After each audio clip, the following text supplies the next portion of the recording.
स्वर्णिम युवा क्लब बेलायतीका खेलाडीहरू हुनुहुन्छ र फाइनल सेटको सर्भिसिङ पहिलो सर्भिसिङ टिम बुद्धबाट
उपस्थित महानुभावहरू यो शीर्षकोट कोखे महोत्सव 2069 को आज समापन दिन र भर्खरै मात्र यो भलिबल तर्फको फाइनल खेल स्वर्णिम युवा परिवार र प्रेम बुद्ध ड्राइभिङ स्कुल बीच भएको खेलमा प्रेम बुद्ध ड्राइभिङ स्कुल विजय हुन सफल भएको छ। विजय हुने सम्पूर्ण खेलाडीहरूलाई हामी क्लबको तर्फबाट हार्दिक बधाई ज्ञापन गर्दछौँ।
अब राष्ट्रिय चर्चित कलाकार आदरणीय दिदी शर्मिला गुरुङबाट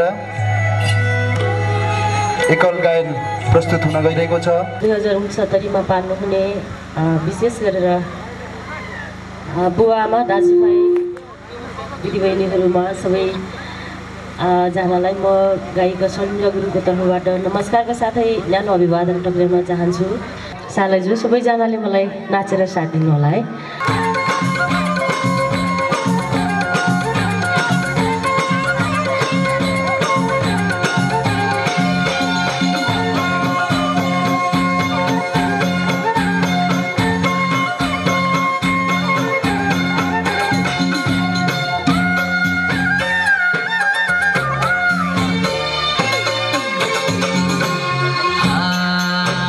ताम घाँसैमा तिरे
चर्चित कलाकार राजु गुरुङको आगमन भएको छ र म उहाँलाई स्टेजमा आसन ग्रहणको लागि हार्दिक अनुरोध गर्दछु।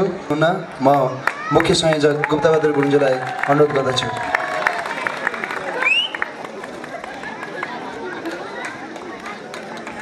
रेफ्रीको भूमिका निर्वाह गर्नुहुने सम्पूर्ण अफिसियल साथीहरूलाई यो मायाको चिनो र प्रशंसा पत्र वितरण गर्ने कार्यक्रम रहेको छ। मोहन बहादुर गुरुङ, थमन गुरुङ, त्यस्तै गरेर क्षेत्रीय रेफ्री हुमबहादुर गुरुङ, त्यस्तै गरेर जिल्ला रेफ्री चित्रबहादुर गुरुङ,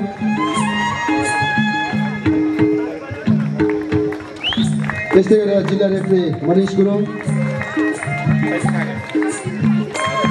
जिल्ला रेफ्री विवेक गुरुङ, जिल्ला रेफ्री उमराज गुरुङ, जिल्ला रेफ्री अंकित गुरुङ,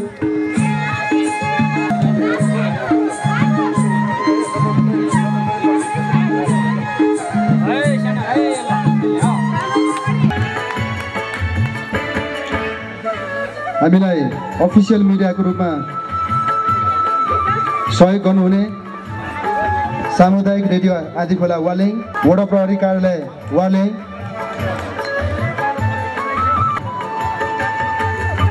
यो भिडियोग्राफीमा नेप्राङ फिल्म प्रोडक्सन पोखरा, अब म यो भलिबल तर्फकै सान्त्वना हुन सफल चक्रदेवी युवा क्लब सिर्सीकोट 2 डाँडाखर्क भलिबल तर्फ तृतीय हुन सफल नव एकता युवा क्लब मनोकामना 1 का खेलाडीहरूलाई म यो प्रशंसा पत्र मेडल ग्रहण गरिदिनु र म अनुरोध गर्दछु। टेक बहादुर बिसी, पवन सुनार, कुमबहादुर बिसी, भुवन सुनार, यो प्रमाण पत्र वितरण गरिदिनु हुन लोकतान्त्रिक तमु सङ्घ केन्द्रीय सदस्य तथा कोके खानेपानी उपभोक्ता समितिका अध्यक्ष श्री दानबहादुर गुरुङजीलाई म प्रमाणपत्र वितरणको लागि अनुरोध गर्दछु। स्वर्णिम युवा क्लब एलादीका खेलाडी साथीहरू हुनुहुन्छ भूपेन गुरुङ, मिनबहादुर गुरुङ, दिनेश गुरुङ, देवेन्द्र गुरुङ, देवकुमार गुरुङ र टिम कोचमा मोहन बहादुर गुरुङ।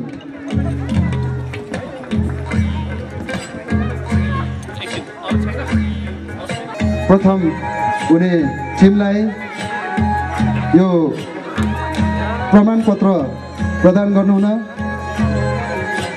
आजका प्रमुख अतिथि जिल्ला विकास समितिका उपसचिव श्री विष्णु रेग्मीज्यूलाई म अनुरोध गर्दछु। प्रथम हुन सफल प्रियम बुद्ध ड्राइभिङ स्कुल वाले,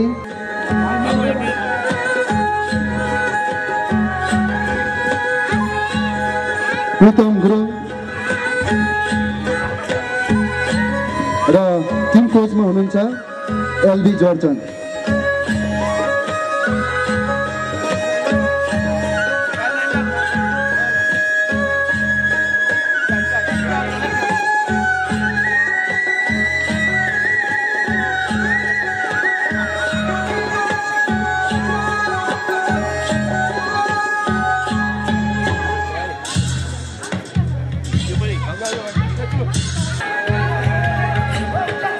श्री सिर्सीकोट देउराली निमाविलाई केही खेलकुद सामग्रीहरू प्रदान गर्ने कार्यक्रम रहेको छ। उक्त खेलकुद सामग्री प्रदान गरिदिनु हुन म नेपाल भलिबल सङ्घका केन्द्रीय सदस्य तथा पश्चिमाञ्चल क्षेत्रीय भलिबल सङ्घका सचिव श्री डीबी नेपालीज्यूलाई अनुरोध गर्दछु भने उक्त खेलकुद सामग्री ग्रहण गरिदिनु हुन म शीर्षकोट देउराली निमाविका प्र गौमती गुरुङज्यूलाई म अनुरोध गर्दछु। अति नै भलिबलमा लोकप्रिय, गाउँमा धेरै खेलिने खेल भलिबल खेल र गाउँ पश्चिमाञ्चल क्षेत्रीय भलिबल सङ्घ, नेपाल भलिबल सङ्घ, स्याङ्जा जिल्ला भलिबल सङ्घ लगायत विभिन्न संस्थाहरूबाट हामीलाई सहयोग प्राप्त भएको छ। मायाको चिन्ह ग्रहण गरिदिनु हुन स्याङ्जा जिल्ला भलिबल सङ्घका उपाध्यक्ष। आजको कार्यक्रमको प्रमुख अतिथिको रूपमा पाल्नुहुने जिल्ला विकास समिति स्याङ्जाका उपसचिव श्री विष्णु रेग्मीज्यूलाई मायाको चिनो प्रदान गर्ने कार्यक्रम रहेको छ। समुद्घाटन कार्यक्रमका प्रमुख अतिथि शीर्षकोट निमाविका भूतपूर्व प्रधान अध्यापिका समादरणीय गुरुआमा गौमती गुरुङज्यूलाई पनि मायाको चिनो प्रदान गर्ने कार्यक्रम रहेको छ। उहाँहरूको प्रस्तुतिको लागि यो माइक्रोफोन कलाकार द्वय शर्मिला गुरुङ र राजु गुरुङलाई हस्तान्तरण गर्न चाहन्छु। हामीलाई यो ठाउँमा सम्झेर बोलाउनु हुने हाम्रा आयोजकज्यूहरू, हाम्रा आयोजक दाजुभाइहरू, दिदीबहिनीहरू, बुवाआमाहरू सबैलाई हृदयदेखि धन्यवाद दिन चाहन्छु। डाली नुगे चरीले टेकेर यहाँहरूको लागि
समापन समारोहका प्रमुख अतिथि जिल्ला विकास समिति स्याङ्जाका उपसचिव श्रद्धेय विष्णु रेग्मीज्यू हाम्रो कार्यक्रममा पाल्नु भएको छ।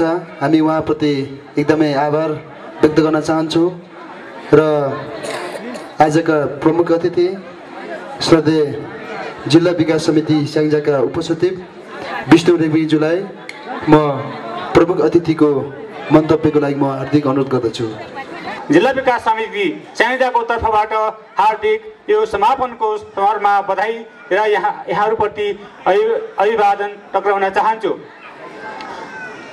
हामीले निश्चय पनि ग्रामीण पर्यटनलाई एउटा मुख्य आधार बनाएर विकास गर्यौँ भने अवश्य पनि यो मुलुकको राष्ट्रिय अर्थतन्त्रमा निकै मद्दत पुग्न सक्ने, सहयोग पुग्न सक्ने र अहिले हाम्रो देशबाट जुन ठुलो जनशक्ति विदेशमा रहेर पनि आफ्नो किसिमको राष्ट्रप्रति गाउँप्रति सद्भाव देखाएर जुन किसिमको सहयोग गरिरहेको छ त्यो शक्ति यो देशमै रहेर पनि यो देशमै आफ्नो अमूल्य योगदान दिएर राष्ट्रलाई समृद्धि गराउने अवसरहरू अवश्य पनि सृजना हुन सक्छ यदि हामीले पर्यटनलाई गाउँ गाउँ स्तरबाट उठाएर लिएर गयौँ भने। त्यस्तै खेलकुद जुन युवा जनशक्ति आज विदेश पलायनको अवस्थामा छ त्यसलाई राष्ट्रमै एउटा खेलकुदको माध्यमबाट युवा जनशक्तिको परिचालनबाट सशक्तिकरणको माध्यमबाट हामीले त्यसलाई राष्ट्र निर्माणमा लगाउन सक्यौँ भने अवश्य पनि यो राष्ट्रले समृद्धि प्राप्त गर्न सक्नेछ। र अन्त्यमा यो जुन महोत्सवको समापन समारोहमा मलाई यो आतिथ्य ग्रहण गरेर मायाको चिनो समेत प्रदान गरेर जुन एउटा सद्भाव प्रकट गर्नुभयो त्यसलाई म हार्दिक रूपमा यहाँहरूलाई धन्यवाद दिन चाहन्छु र आगामी दिनमा जिल्लाको विकास निर्माणमा यहाँहरूको सहयोगको अपेक्षा गर्न चाहन्छु। त्यसै गरी आज जुन यहाँहरूले यो भव्यता साथ समापन गर्दै हुनुहुन्छ त्यसको पनि अब म सफलताको कामना गर्न चाहन्छु र समग्र शीर्षको दाजुभाइ तथा दिदीबहिनीहरूको सुख समृद्धि र उन्नतिको कामना गर्दै आफ्ना 2 शब्दहरू यहाँ अन्त्य गर्न चाहन्छु। धन्यवाद।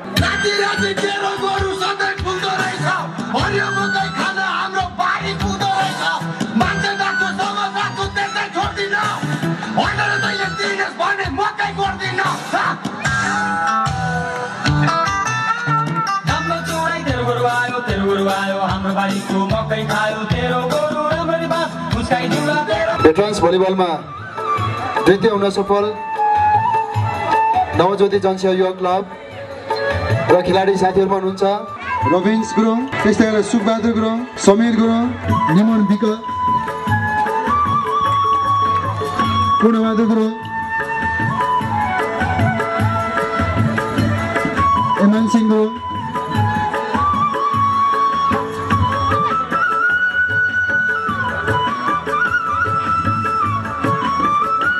काजी गुरुङ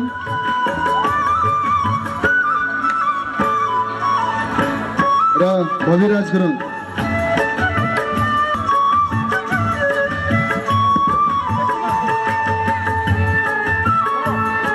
धन्यवाद। यो भेटरन्स भलिबल तर्फको प्रथम पुरस्कार प्राप्त गर्न सफल अखला युवा क्लब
भलिबल तर्फको सान्त्वना पुरस्कार प्राप्त गर्न सफल चक्रदेवी युवा क्लब डाँडाखर्का।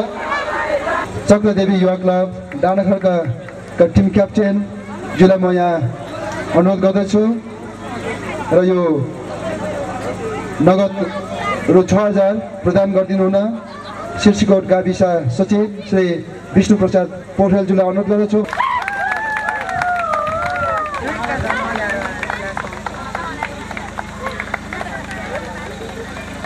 हामी उहाँलाई हार्दिक बधाई। त्यसै गरेर यो महोत्सवको धनबहादुर गुरुङको स्मृतिमा उहाँका छोराहरू छिनबहादुर गुरुङ र एकबहादुर गुरुङबाट यो 32,000 नगद रु 32,000 सौजन्य भयो। टिमको जुलाई म यो नगद तथा ट्रफी ग्रहण गरिदिनु हुन म हार्दिक अनुरोध गर्दछु र उहाँले यो संयुक्त रूपमा द्वितीय पुरस्कार ग्रहण गर्दै हुनुहुन्छ। हामी उहाँलाई हार्दिक बधाई ज्ञापन गर्न चाहन्छौँ।